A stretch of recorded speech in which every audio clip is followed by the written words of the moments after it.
Central jail Karachi में इस वक्त हमारे मुलाकाती हैं चंद ऐसे कैदी जो कत्ल, अगवा, बराए तवान और धोखादही के इल्ज़ामात में या तो यहाँ सज़ा भुगत रहे हैं या फिर उनके मुकदमात अभी तक फाजिल अदालतों में ज़ेरे समात हैं। ये तमाम कैदी यहाँ अपने शब व रोज़ कैसे गुजारते हैं, जेल इंतज़ामिया इनके साथ कैसा सलूक करती है, इस बारे में आज सच के सफ़र का पहला प्रोग्राम हम आज तक पेश कर रहे हैं।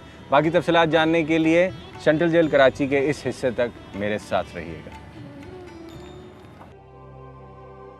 सेंट्रल जेल कराची बारे सच का सफ़र जारी है और इस वक्त हम जेल के आला अफसरान के हमरा उस कमरे में मौजूद हैं जहां कैदियों को इनके अहले खाना और दीगर मिलने वालों से मुलाकात करवाई जाती है। इस मौका पर जेल इंतज़ामिया खूब माल पानी बनाया करती है, लेकिन सेंट्रल जेल कराची में निज़ाम कैसे चल रहा है और मुलाकातें कैसे हो रही हैं, ज़रा पूछते हैं। ये शीशे वाली मुलाकात है, ये आप देखें, ये इंटरकॉम सिस्टम है। यहाँ पे कैदी मोबाइल जो रिसीवर पे बात करेगा, आगे से वो जो है ना उसके रिश्तेदार हैं परली तरफ से, वो वहाँ पे माइक लगा हुआ है और स्पीकर लगे हुए हैं, वो वहीं से बात भी कर सकते हैं, वहीं सुन भी सकते हैं। ये भी पाकिस्तान में और किसी जेल में नहीं? ये अभी रिसेंटली यहाँ पे फिक्स किए हैं, ये दूसरे जेलों में अभी लगना शुरू हो रहे हैं, लेकिन पहली वाहिद जेल ये है जिसमें अभी ये फंक्शनल है। हमारे पास ऐसे कैदी होते हैं जिनके सज़ा पूरी हो चुकी है लेकिन जुर्माना रहता है, तो इसलिए कुछ मुखैर हजरात जो हैं वो हमें पूछते हैं कि आपके पास ऐसे कोई कैदी हैं जिनके फ़ाइन देने से वो रिहा हो सकते हैं। फिर हम उनको लिस्ट प्रोवाइड करते हैं, तो वो जुर्माना जमा कराते हैं, हम उनको कैदी को आज़ाद करते हैं। कराची की सेंट्रल जेल में अब हमें जाना है एक ऐसे कैदी से मिलने जो धोखादही का मुकदमा भुगत रहा है और एक मुतमव्वल और इज्जतदार घराने का चश्मो चराग है, लेकिन जेल में कायम करदा कंप्यूटर सेंटर में अपने कैदी साथियों को तालीम दिया करता है। मिलते हैं इमरान से और पूछते हैं कि फ्रॉड का केस इन पर कैसे बना और इनका इस केस से क्या ताल्लुक रहा। बैंक में मैनेजर था और मेरे ब्रांच में फ्रॉड हुआ था। अनफॉर्चुनेटली रिपोर्ट मैंने किया था तो उन्होंने कहा कि आप भी वन ऑफ द एक्यूज्ड हैं। लास्ट 10 मंथ से यहीं पे हूँ, अभी तक हाई कोर्ट में नंबर नहीं आ सका। बस लॉयर्स हैं जो कि कुछ कर नहीं रहे। अनफॉर्चुनेटली केस का नंबर आता नहीं है। किससे अपील करें, यहाँ सबको पता है, एवरीबडी इज़ नो कि कौन इनोसेंट है कौन नहीं है। ब्रांच में उस बैंक में बेस्ट मैनेजर का अवार्ड ले चुका हूँ। I think they know better than me. गुफ्तगू से मुझे आपकी लग रहा है आप शाइनिंग स्टूडेंट रहे होंगे, एक अच्छे फैमिली से आपका ताल्लुक है। कभी ज़िंदगी में सोचा था मैं जेल में आऊँगा और फिर कंप्यूटर भी होगा वहाँ जेल में? नेवर, कभी इससे पहले किसी पुलिस स्टेशन का दौरा नहीं किया था। One of the good students था, हमेशा टॉपर्स में रहा। ब्रांच मैनेजर बनने के बाद भी ओपन ग्राउंड था, अपने आप को रीजनल मैनेजर बनता देख रहा था। ऑफर्स मिल चुकी थी लेकिन कंसिस्टेंट रहना चाहता था एक ही ब्रांच से। कभी नहीं सोचा था यहाँ आके एक अच्छी जगह नज़र आई, यहाँ पे बैठ के फॉर द टाइम बीइंग भूल जाते हैं कि आप किस जगह पर हैं। अपने जो गम है आपके साथ लाइफ का उसको आप भूल जाते हैं। ये हम अचानक आए हैं, लेकिन इन्होंने एक बड़ी अच्छी बात की, मुझे बड़ी खुशी हुई। कंप्यूटर के अंदर जब ये थोड़ा बहुत ये काम कर रहे हैं तो लाजमी है उनको जो दुख दर्द सही है या गलत है वो तो किस्मत की वजह से दाल दंदिया लगा हुआ है, लेकिन ये जेल के अंदर जो माहौल है उसके बारे में बातों बातों में उन्होंने बता दिया। उससे आप अंदाज़ा कर सकते हैं कि हमारी जेल का कितना अच्छा माहौल है।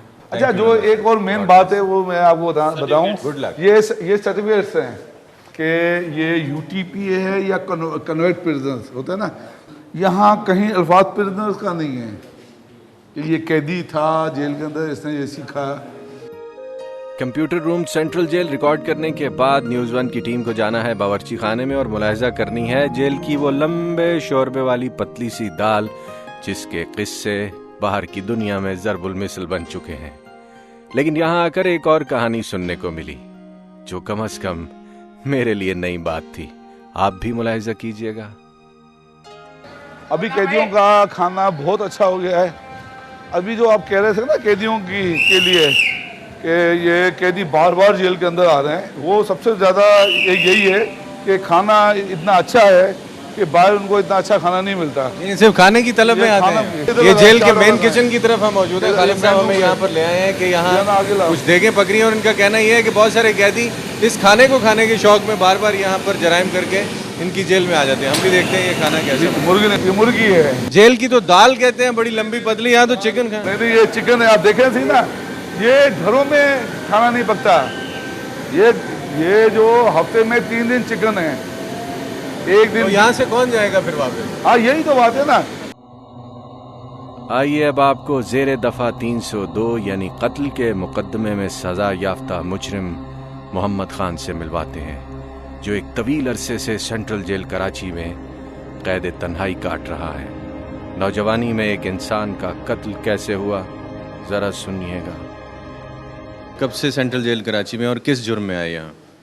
मैं मर्डर के केस में हूँ। ये 12वां साल है। सज़ा होगी? सज़ा हो गई। कितने साल? 25 साल। कत्ल किया था?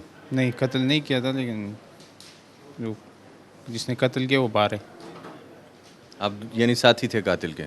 नहीं, वो दुश्मनी है ना, तो उसने सबके नाम दे दिए। तो वो खुद भाग गया और आपको 25 साल के लिए यहाँ छोड़ गया जेल में? मदइयों ने बोला ये भी साथ था। वो भी पठान था? वो भी पठान है। कैसा जेल का माहौल पाया और यहाँ पर मुश्किलात क्या हैं कैदियों को? मुश्किलात तो जेल है, जेल में तो मुश्किलात ही होती है, लेकिन अपने आप पे डिपेंड करता है। अगर बंदा सही रहे, डिसिप्लिन दे, जेल का रूल के मुताबिक चले, तो कोई भी मुश्किलात नहीं है। सेंट्रल जेल कराची में कत्ल के केस में उम्र कैद सज़ा पाने वाले मोहम्मद खान पिछले 12 सालों के दौरान जेल के चप्पे चप्पे से न सिर्फ वाकिफ़ हो चुके हैं, बल्कि यहाँ पर कैदियों के साथ किए जाने वाले बर्ताव के चश्मदीद गवाह भी हैं। पूछते हैं इस बारे चंद मज़ीद बातें। जेल के बाहर की ज़िंदगी में कहते हैं कि यहाँ हर बुरी चीज़ मिलती है, हर बुरा मामला होता है, नशे से लेकर यहाँ पर हर तरह के जराइम अंदर होते हैं। आपने देखा है इस जेल में कुछ इस तरह का सीन है? जराइम तो होते हैं, लेकिन वो कैदी खुद ही करते हैं। वो नशा भी खुद लेके आते हैं, पैकिंग करके आते हैं, गलत चीज़ें भी, गोलियां भी खुद करके आते हैं। मतलब जो बाहर क्रिमिनल है वो अंदर भी, इनका सोच यही है कि अंदर भी यही काम करे।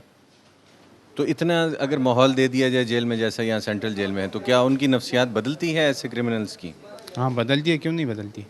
कैदियों की कुछ मुश्किलात तो बताओ, यहाँ पर क्या बेहतर हो सकता है? यही मुश्किलात है कि उनके माफिया बंद कर दिए। किसी को माफिया नहीं लग रहा, किसी को कोई 12 साल से पड़ा है। जेल वाले क्या करेंगे? जब आगे माफिया देंगे तो जेल वाले देंगे ना। न्यूज़ 1 की टीम के साथ एक बार फिर से मुझे मिलना है डीआईजी जेल खाना जात नुसरत हुसैन मंगन से, जिनसे सेंट्रल जेल कराची, यहाँ के कैदियों और पाकिस्तानी जेलों के निज़ाम बारे मुझे पूछने हैं चंद अहम सवालात। सोसाइटी में जेल का परसेप्शन इतना बुरा क्यों है? और मैंने आपकी जेल में देखा लोगों के यहाँ रोमांटिसिज्म है। बहुत सारे लोगों ने बताया कि हम जेल से बाहर जाना भी नहीं चाहते। वाई? ये कॉन्फ्लिक्ट क्यों है यहाँ आके? मुझे जो फील हुआ, बात यह है कि जेल वो जगह है जहाँ पे सोसाइटी ये समझती है कि हमने पूरा गंद जो है वो एक डस्टबिन में फेंक दिया है, कचरा दान है, पूरी सोसाइटी का वो कचरा दान है।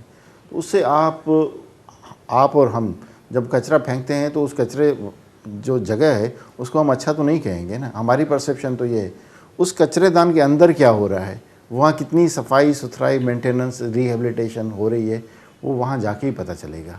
आप आए हैं, आपने देखा है कि ऐसा नहीं है कि वो इंसान भेड़ बकरियों की तरह या किसी ज़ू में, चिड़ियाघर में जानवरों की तरह बंद किए गए हैं। ऐसा नहीं है। उन पे काम हो रहा है, उनका रिहेब हो रहा है, उनको उनकी मर्ज़ी का माहौल प्रोवाइड किया जा रहा है, ताकि और मर्ज़ी के साथ साथ उसमें एक स्पार्क भी हम दे रहे हैं।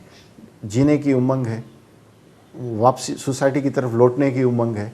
ये चीज़ें हम दे रहे हैं और इससे बेहतरी की तरफ ये जा रहे हैं। लेकिन देखें, मैं ये नहीं है कि यहाँ कोई जो बंदा जेल में आएगा वो सुधर के इंसान बन के जाएगा। मैं अभी भी कहता हूँ कि जो मेजॉरिटी जेल में आने वाले हैं वो यहाँ से निकल के शायद वो दोबारा ज़्यादा सख्त गिर होकर दोबारा जेल में आएँ। ऐसा भी हो रहा है, ये नहीं है कि, लेकिन अगर 100 में से 10 बंदे भी सुधर जाते हैं, इंसान बन जाते हैं, तो मेरी समझ में ये आता है कि ये हमारी अचीवमेंट है।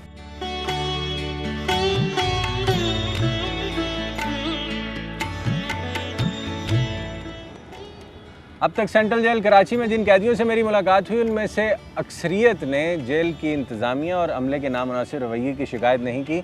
लेकिन मैं पूरे वसूख के साथ कह सकता हूँ कि मुल्क की तमाम जेलों में ऐसा माहौल देखने को हरगिज़ नहीं मिलता। बहुत नामी गिरामी क्रिमिनल्स जेलों के अंदर बैठकर अपना कारोबारी ज़िंदगी चला रहे हैं। इंतज़ामिया उन्हें भरपूर साथ देती है, उनका साथ ताउन करती है। इसके अलावा जेलों के अंदर नशा और हर किस्म की गैर ममनुआ इस्तेमाल की अशिया भी बआसानी दस्तियाब हैं। सिर्फ अमले को थोड़े से पैसे लगाने पड़ते हैं। ये बात भी दुरुस्त है कि बहुत छोटा मुजरिम या एक छोटा क्रिमिनल जब जेल से निकलता है तो मुआशरे का नासूर बनकर निकलता है। लेकिन सेंट्रल जेल कराची में क्या हो रहा है, यहाँ की इंतज़ामिया क्या कर रही है, कैदी अपने शब व रोज़ कैसे गुजार रहे हैं, तफसीलात मेरे साथ, लेकिन इस ब्रेक के बाद।